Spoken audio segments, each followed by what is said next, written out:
Good morning, good afternoon or good evening, wherever you are in the world. I hope you're very well. You're listening to Autistic Voices on UK Health Radio.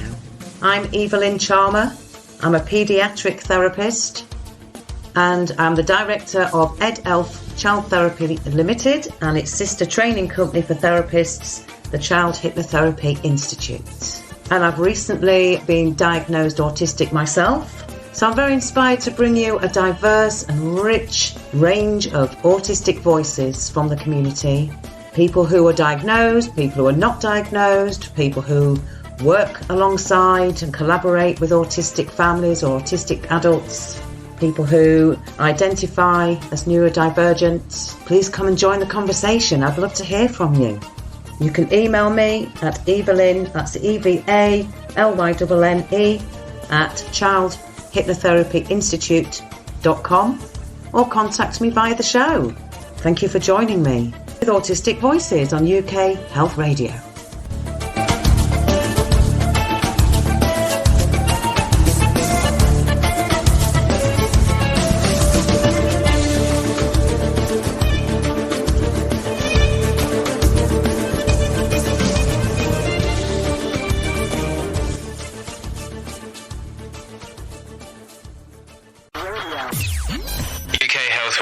The station that makes you feel good.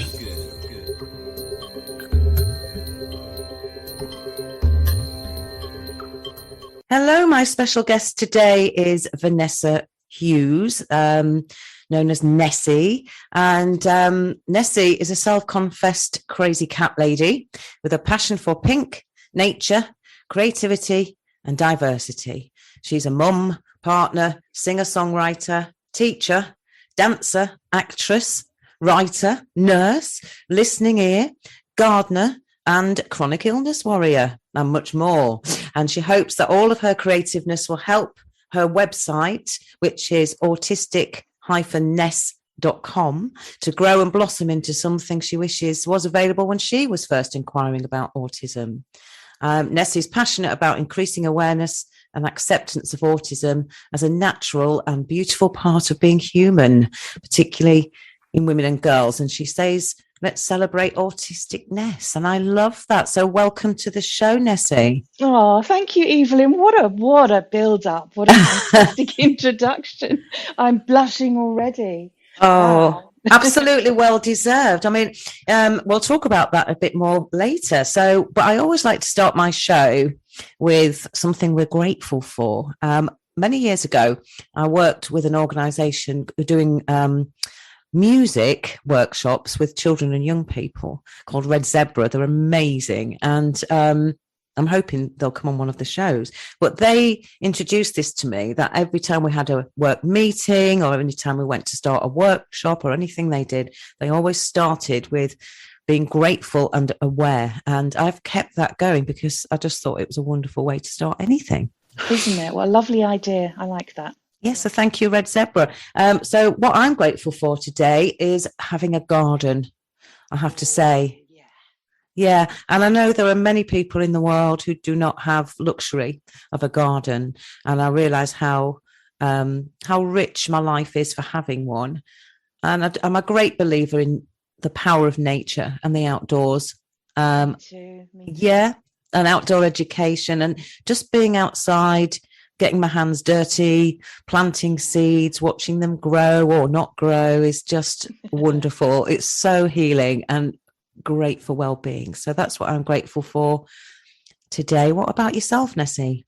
Totally agree with those. Now, I knew this question was coming today, so I had trouble deciding, as you do when you're autistic, it can be a difficult thing. So I've chosen two, if I may. The first one is that my family are all well and safe, despite much adversity over the years, and despite a lot of difficulties, obviously, in our world today. And my second thing is I'm really grateful for my autistic abilities, because without those, I wouldn't be doing this and I wouldn't be able to share my knowledge and my experience and help and support others, particularly through my writing. So I'm really grateful for that. Oh, that's wonderful. Thank you for coming on the show. I'm sure our listeners are going to really enjoy today. So You describe a day in August 2006 as the best day of your life. Can you tell me and our listeners about that and why you love your autistic self? I can indeed. So that was when I got my official diagnosis. Yeah, and it really was the best day of my life. Um, it was the first day I really knew who I was. You know, I'd spent 46 years trying to be something that I wasn't, trying to live an unnatural existence, really. I had no idea what autism was up until that very point. Um, and so I discovered my true self, you know, that the me that I'd believed was broken, the me that always seemed dysfunctional or wrong or, you know, all those things. And I felt really just liberated from all those social norms and all those expectations that I'd enforced on myself because I believed that's the way you had to be. So, apart from that, I found it extremely validating to be told something I actually knew at that point. I just wanted someone to tell me, to confirm it, someone who, you know, in quotation marks, knew what they were talking about, a professional. But I did already know deep down. Um, so from that moment, I was able to then stop being this false me and find my tribe, find people that I had things in common with, just be myself and love myself and forgive myself, really, forgive any mistakes I thought I'd made, um, forgive the way I was, forgive my quirks and my little crazinesses, and just be kind to myself. And unless you can do that, I don't think you're really living. You know, I just think we're living under false pretenses otherwise. So yeah, and it enabled me to appreciate the strengths and the talents that come from being autistic, accept the deficits that I thought they were as being just differences, and really just stop wasting my time and energy on the whole trying to be neurotypical, non-autistic, and fitting in with people that I just didn't fit in with. It just gave me permission to stop doing all that and just go and live and be me. And yeah, That's absolutely life wonderful changed. to hear. Yeah, thank you Yeah. for sharing that. And I have to completely agree with you. I'm 54 and I was diagnosed in September last year, autistic. And I'm still in that kind of early days of, You okay, are, okay. yes. I'm really happy about it. I also see it as a discovery rather than a diagnosis in itself. Yeah. But I agree with you. I feel as though I've spent long periods of my life not fully living. I've always worked and I've always found my identity through my work and through Yeah. being a parent to two wonderful sons. But aside from that, I found it really hard because I think I've been out and lived my life. Don't get me wrong. I'm quite a gregarious, go-getting character. But then I would really struggle for days, weeks, sometimes months on Yeah. end Yeah. as a result of being out in the social world as it is, trying to be something I'm not. So I'm not blaming anyone else for that. I think it's definitely about self-acceptance and self-love. And I like that you say you feel like you now have permission to just be you. And I feel exactly like that. Yeah. It's come as a big relief to go, oh, it's not that there's something massively wrong with me and I just, I can't function like other people. I'm not as, I don't know, equipped to deal with life as other people, or there must be something wrong with my mind or my brain, or, Yes. Yeah. it's incredibly liberating and It is. invigorating. And it's partly why I started this show. I've worked with autistic young people for many years without realizing I was autistic myself, but just loving and finding a great connection with the wonderful spirits that I've met along the way and still do that. So it's a great learning journey, isn't it? It's It absolutely. is. It is. I can understand everything you said there. Yeah. Yeah.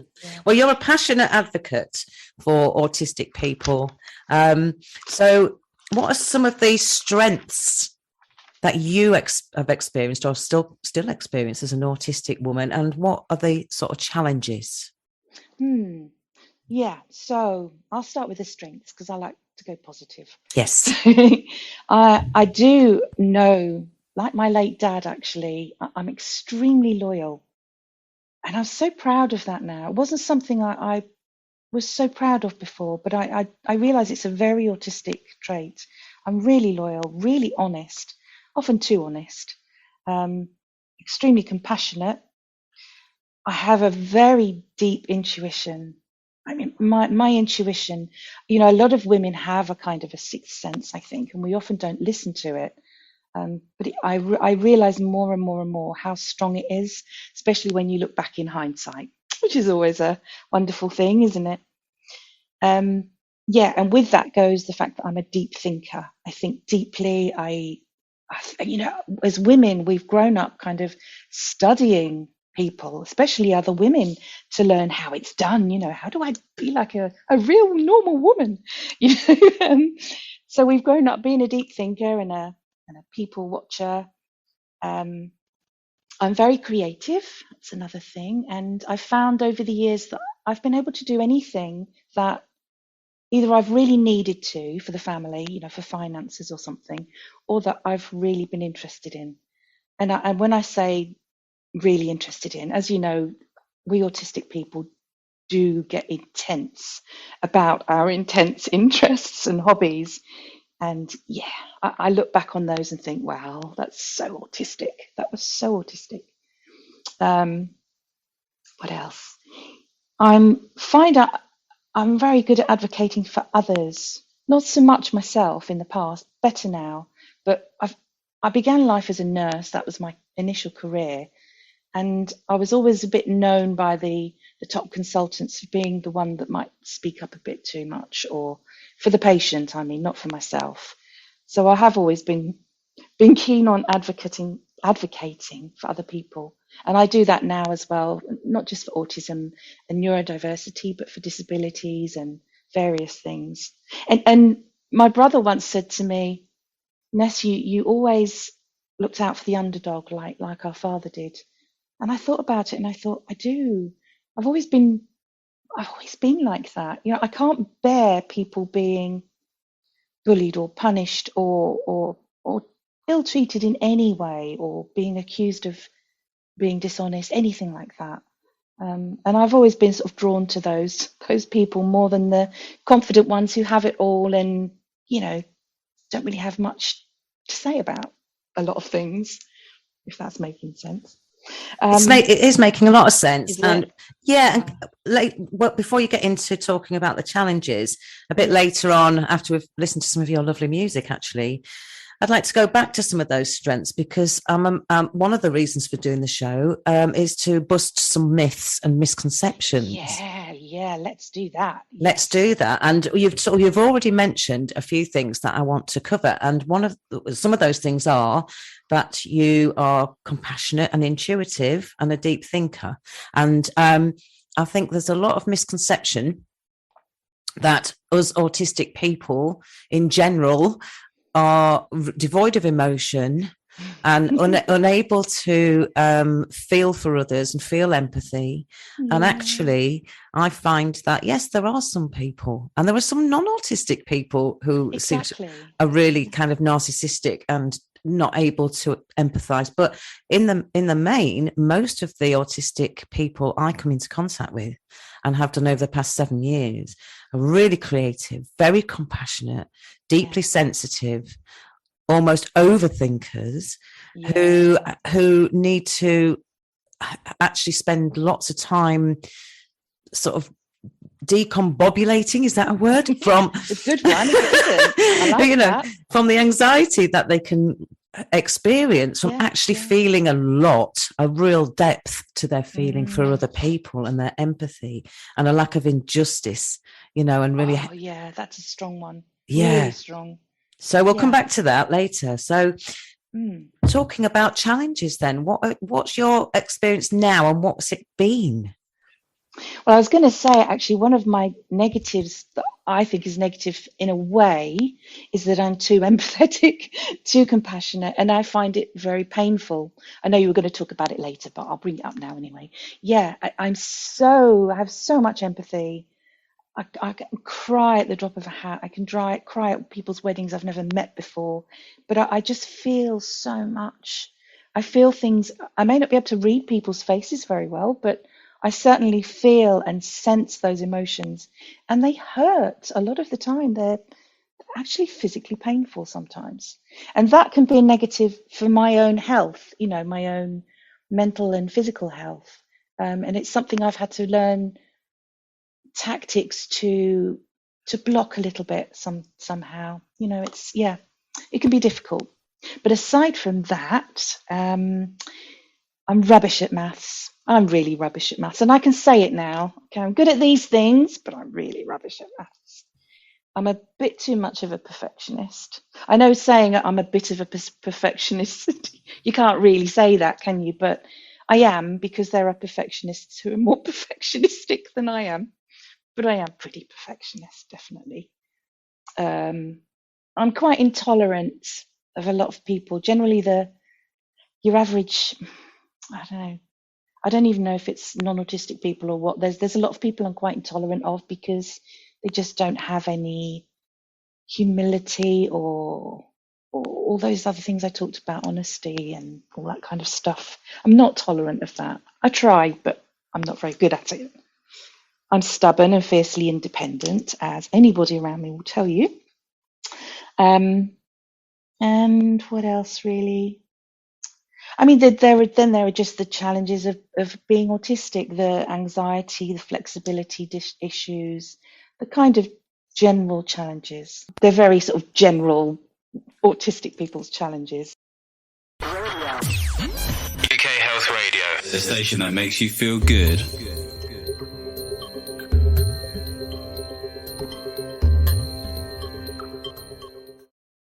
Nagging pain. We at Alka-Cells know that a small amount of the patient's own bone marrow and blood cells can treat many painful conditions with regenerative orthopedic therapy. This is an attractive treatment option for painful joints, back pain, sports injuries and many other conditions. It may avoid the need for surgery altogether. Alka-Cells, part of a network of 50 RegenX clinics worldwide where over 60,000 patients have been treated and helped. Alka-Cells. Life is more beautiful with less pain. A cancer diagnosis can be scary and stressful for everyone involved. Hello Love is a contemporary living space and well-being center in central London where anyone can come and learn about illness prevention and non-toxic practice. Inside, you will find a vegan restaurant, juice bar, and holistic dojo that encourage lifestyle changes to help heal mind, body, and spirit connection. Cancer patients are offered free sessions. To find out more, please visit us at hellolove.org. The station that makes you feel good.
Hello, you're listening to Evelyn Charmer. This is Autistic Voices, and today I have the pleasure of talking to Vanessa Hughes from Autistic-Ness. And she's just been talking to us about all of her strengths and some challenges. We've been talking about feelings and emotions and empathy and compassion and those kinds of things. So, Nessie, you're living in Belgium. I am. You describe yourself as an expat. So explain why, how come, what led you to Belgium, and what's it like being in an international community? Interesting questions. So we came here about 13 years ago for my husband's work, actually. Prior to that, we were in Switzerland, in Basel, for about 2 years. So we've been out of the UK, where I was born, for about 15 years. Yeah. It's very interesting. I think I've never felt so much as at home as I do, not in Belgium, but being in an international community, which is where you tend to get dumped when you first come here. You know, you tend to mix through your children with the international schools or with other international parents. And that's where we all say it in our family, we belong. And one of the biggest reasons, I think, is that because cultures are different in an international community, we have different language, all sorts of differences.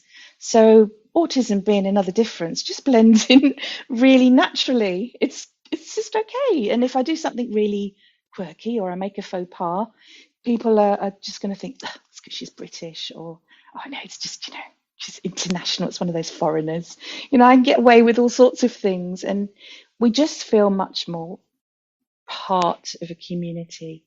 And when I say I'm British, I actually identify more with being European, to be honest, because that's kind of how I feel. And that's how I'd like to stay. Oh, lovely. Yeah. And so you were saying that you sort of get away with autistic faux pas, and we do have a lot of those, don't we? And often I find for myself, it's about interpreting others and getting it spectacularly wrong sometimes. So do you tell people that you meet that you're autistic, or do you kind of let them decide for themselves what they make of you? That's a really interesting one.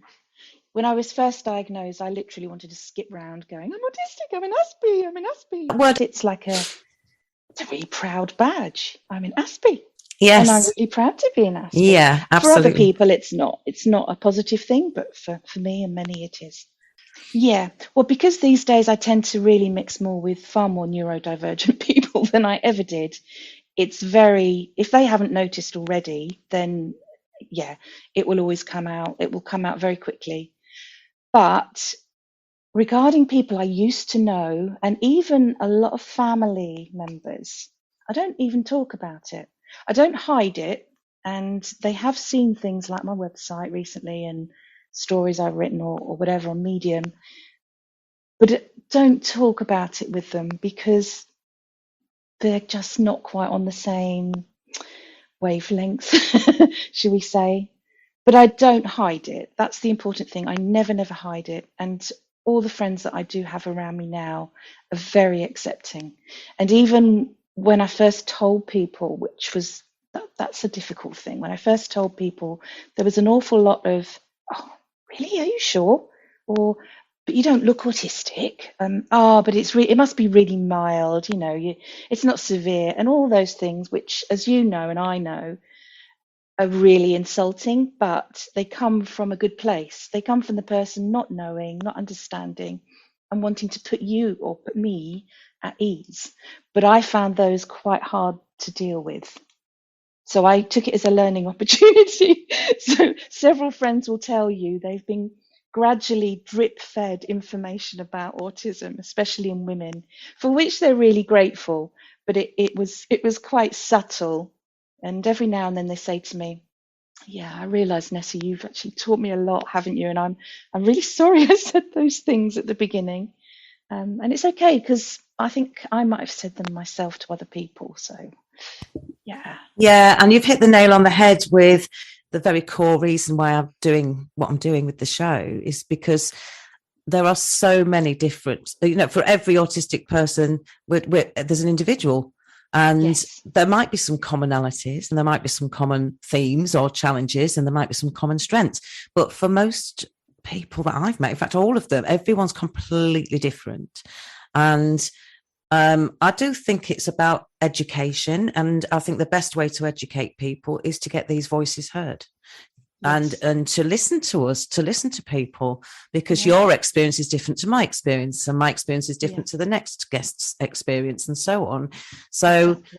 I'm really excited that UK Radio Health have been so sort of groundbreaking with Me too. with encouraging this to happen. But we'll move on. So what do you do in Belgium? I know you've got a whole variety of things you can do and have done. So what are you doing there at the moment? Well, because there's things I can't do, because I have physical disabilities and other stuff as well, and because I burnt out from mononucleosis or glandular fever many, many years ago, back in when I was about 25 years old. So since then, work has been a very difficult thing. But what I do now, I don't work, but I found my autistic voice in the medium of writing mainly, and the odd video that I've recorded, things like that. Because it's my intense passion, that takes up a lot of my time and energy at the moment, which I'm really happy about. So that's a big project, and it has been for the last 6 years, really. Other than that, I just do voluntary work, if you like, but I just like to support people. I guess as a nurse, you go into it wanting to care for people. And that's what I'm still doing. I want to help people. I want to help those people who are less privileged or don't or need help or need support or just information. You know, that's what gives me the reason to live. So as well as the autism, I've done some English learning, English language learning support and things like that. What else have I done? I've just started getting active with advocacy for Addison's disease, which is another rare disease. That's for another day. And also, I'm very active in disability advocacy. So, and I'm part of a local organisation, a Belgian organisation, who have lots of people with disabilities who get together and we try and find solutions for architects and other things for all disabilities. So that's really good. I keep Thank you. busy, in other words. You've just summed up another myth buster for me, which is, now I worked in special education with neurodivergent children, young people for quite a number of years. And I found that I'm really interested in how people reach their potential. Yeah. And I think sometimes there can be external attitudes. Again, this is not a blame thing, but I think there can be unrealistic expectations that if you are neurodivergent, you are not going to achieve much or really be a valued member of society. Yeah, exactly. Yeah. And I'm not blaming anyone for that. And I think some of that comes from the internal thought processes we have, as well, as we don't fit in, we're not the same as everyone else. But I do believe that I meet so many autistic people with ADHD, people who are dyslexic, etc., who are achieving amazing things in their life. Yeah. And very often benefiting their communities, like you, benefiting lots of other people, really fighting for justice, really working for the underdog, and actually really, giving the world a real blessing with their presence. I think so. Absolutely. That's a nice way of putting it. Yeah. So aside from all of that, of course, you're a parent and a partner. So tell me about your family, including your fluffy support animals, and how your family were diagnosed after you. Yeah, it's a story. So once I figured out quite quickly, actually, when I was working out that I was probably autistic, I had in mind more than me, even my daughter. But at the time, she wasn't open to anything like that. And there was such a stigma as well. And actually, the stigma's more here in Belgium. So that was a tough one. But I presented it to her in a way saying, what do you think? Is this mum? Do you recognise mum in this? And it was like, oh God, mum, yeah. Tick, tick, tick, tick, tick, tick, tick. And I was thinking, and it's also you. But that was for later. So I got my diagnosis, and then everyone sat up and sort of went, oh, that's interesting. So next up was my grown-up son, who I have to say, looking back, and it was quite obvious now, but we had no idea. Following him was my daughter eventually. She eventually joined the club. And then last but not least, our most obvious autistic family member, should we say, my husband. He sat there and said, you're all autistic. Do you think I should maybe get an assessment? And we were going, yes, Dad, duh, yes. So he was the last. And then looking at other family members, we see lots of autistic traits, if nothing else, around family members. And my dad most definitely was. Definitely. So, yeah. What was your question about my family other than autism? Just about you mentioned to me that you have some fluffy support animals. I myself have a dog who's my emotional, I call him my emotional support, because he's actually the last 8 years has made me so happy. Just to have him around. Don't they? They do. Yeah. They're so special. Well, we like to say, a lot of people say, well, why can't you just have 1 or 2 cats? We did have 10 cats, but currently we have a more reasonable 8. So why can't you just have 1 or 2? And it's, but I need that many therapy cats, and I do. They've been a great, great support to all of us. And we are convinced that they are all autistic, with a couple of ADHD ones, and even maybe a dyspraxic one thrown in.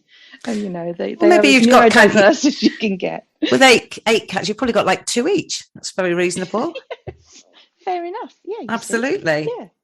Well, the other thing, obviously, you're very good at is you've got a wonderful singing voice, and you're an amazing songwriter. So we're going to listen to another one of your songs right now.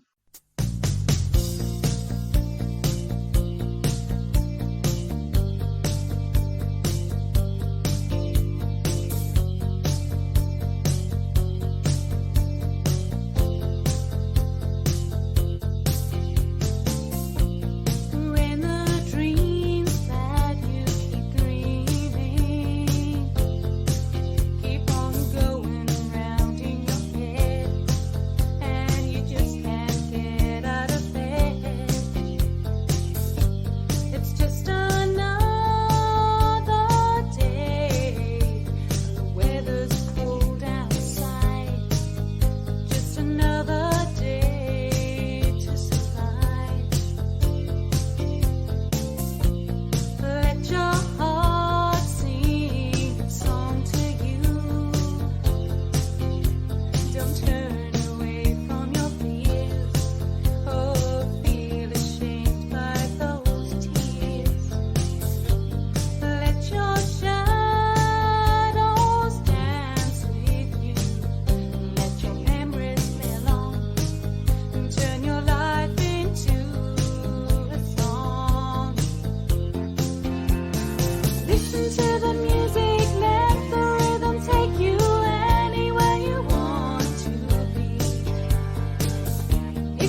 the station that makes you feel good.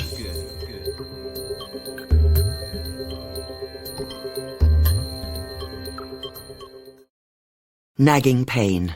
We at Algacells know that a small amount of the patient's own bone marrow and blood cells can treat many painful conditions with regenerative orthopedic therapy. This is an attractive treatment option for painful joints, back pain, sports injuries and many other conditions. It may avoid the need for surgery altogether. Algacells, part of a network of 50 RegenX clinics worldwide where over 60,000 patients have been treated and helped. Algacells. Life is more beautiful with less pain. A cancer diagnosis can be scary and stressful for everyone involved. Hello Love is a contemporary living space and well-being center in central London where anyone can come and learn about illness prevention and non-toxic practice. Inside, you will find a vegan restaurant, juice bar, and holistic dojo that encourage lifestyle changes to help heal mind, body, and spirit connection. Cancer patients are offered free sessions. To find out more, please visit us at hellolove.org.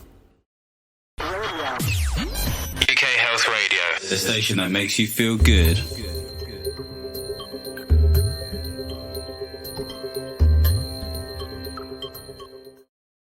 Hello, welcome back. It's Evelyn Chalmer on Autistic Voices on UK Health Radio. I'm talking to Nessie Hughes today of Autistic-Ness. Hi, Ness. Welcome back. Hello. Hello. It's been really interesting talking to you today. I'm sure our listeners are getting a lot out of it. And if there's anyone out there who wants to contact you or have a look at your work or hear your music, how is best to get in touch with you? And we will put some links in the bio with the show information as well. Yeah, that's probably the best thing to do because my memory doesn't even remember the things I've done. So I am on Medium. I've written my kind of shortened story on Medium. And I believe it's now under Autistic-Ness as well. If not, Vanessa Hughes. I'm also on YouTube now under Autistic-Ness, and there's various videos and my songs and things on there. And obviously my website, autistic-ness.com, which is not ready yet, but you can go to the landing page and sign up to know when it will be ready. I think it's going to be good. I'm really excited. I'm really excited. I subscribed already myself. Okay, so we've not got that long left now. It's gone so quickly, hasn't it? Oh my goodness. Oh, I know. I could talk for another 3 hours. Oh, well, we might have to have you on again. I'm sure you've got a lot to say. So let's go back to misconceptions and myths, because we both agree how frustrating that can be, but also I think we both represent the fact that most autistic people do understand why the misconceptions happen, and I think one of the things is that once people meet an autistic person, they've met one autistic person, but they might then expect that all autistic people are going to be like that person. Yeah.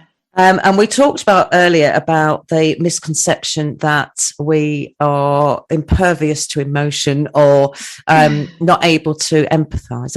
And you mentioned earlier about when you were first diagnosed as an adult and how some of your friends, family, colleagues would say, but it must be mild and surely not. And one of the things that people said to me was, but you're one of the most intuitive, compassionate people I've ever met. Yes.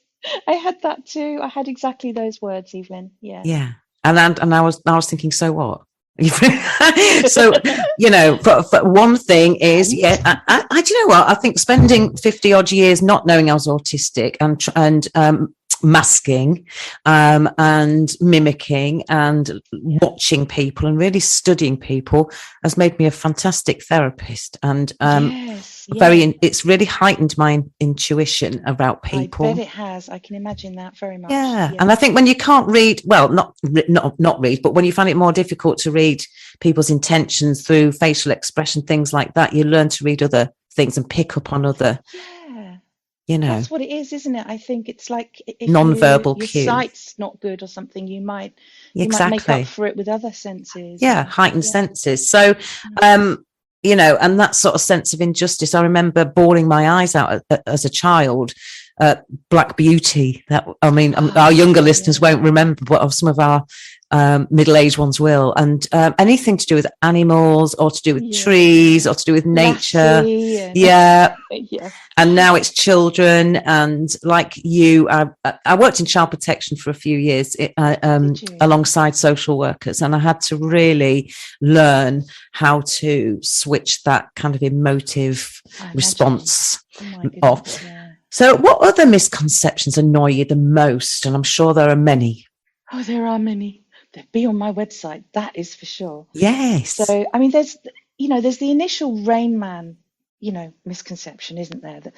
But when you say autism, people seem to think either Rain Man, because that's their only reference in the media, or the child that rocks in the corner of a room or bangs their head against a wall. And yeah, that really is, I've found it. And to be perfectly honest, that was kind of my own reference as well before I knew anything about autism. I'm ashamed to say that, but it was.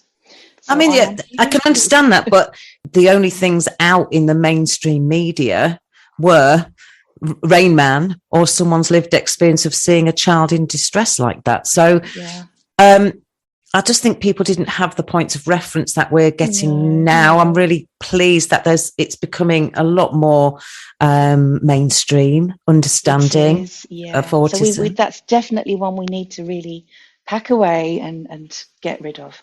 If you go to a doctor and you say, I think I want to consider an assessment, I think I may be autistic because my child's been diagnosed or whatever, my husband. And it's so common for us to be told, no, you can't be autistic, you're a woman. No, you can't be autistic because you're making eye contact. No, you can't be autistic, you're far too functional and capable, too intelligent, all of those things. And that I find extremely annoying. It's an arrogant barrier to us getting to know ourselves and to getting support and help. So yeah, that's a biggie for me. It's not just women, it's not just children. Autistic people are in all cultures, all religions, all guises, different colours of skin, boys, girls, men, women. We're everywhere, and we always have been, and we always will be. Yeah. So yeah.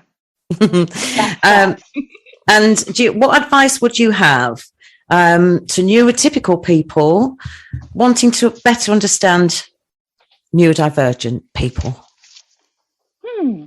Listen to actually autistic people, especially adults that have the lived experience of this. Listen to us a lot. Read as much as you can. Watch videos. Support us. Try to be our allies because we need it. We need you. And just if you don't understand, that's absolutely fine. Ask us. If you're not sure what to say and what not to say, ask us. We're really normal, kind people. And generally, a lot of us love to just talk all about our autism anyway. So, yeah, just ask us. And just know that it's a difference. It's not a disorder. It's not a negative. It's not a deficit. And it's as much a difference as your preference to food, your skin color, your gender identity, and so on. It's just a difference. That's it. It's just a difference, isn't it, in brain functioning? Thank you for that. What a lovely way to end the show. And I love what you've summed it up for me on the the landing page of your website, autistic-ness.com. Everything you wanted to know about autism, but were afraid to ask. Yeah, I thought that was a good way of putting it. Yeah. And I will definitely look out for reading. I know you've written a book, and that's well, I haven't yet, Evelyn. I was asked to just write something about autism for a local website, and unfortunately, it turned into a virtual book. Why, unfortunately? Well, yeah, not unfortunately, actually, but incidentally, it did. And so I decided, right, that needs to be in a whole website, and when I've done the website, it needs to be a book, and hopefully it will. So that's the plan. And may I say one thing about those songs that you've played and of course, the wonderful voice thing that you said? Thank you for that. That's really kind. You have a And I beautiful I voice, am. absolutely Oh, lovely. It's very soothing. thank you. I am super proud of them. And I am aware that, I'm not a pop singer, I'm not a professional singer, anything. But when I did those 3 songs back in 1996, they were my life saviors because I was very, very ill. And that was the only way I could pour out any emotions and my Wow. creativity. Oh, And not only did I sing them and write the music, I'm not a musician. And I taught myself to play them on a keyboard, and then I recorded them. And it's those kind of things that make me so grateful for my autistic brain, because that is what enabled me to do it. that absolutely sums it up beautifully. Thanks ever so Yeah. much, Nessie, for your My time pleasure. today. Thank you for having me. Yeah, and hope the sun's shining for you in Belgium. It is. Yeah. Lovely. Take care. Thank you, Evelyn. You too. Welcome. Bye. Thank you for listening. I'm Evelyn Charmer. This is Autistic Voices on UK Health Radio. And special thanks to our guest of the week.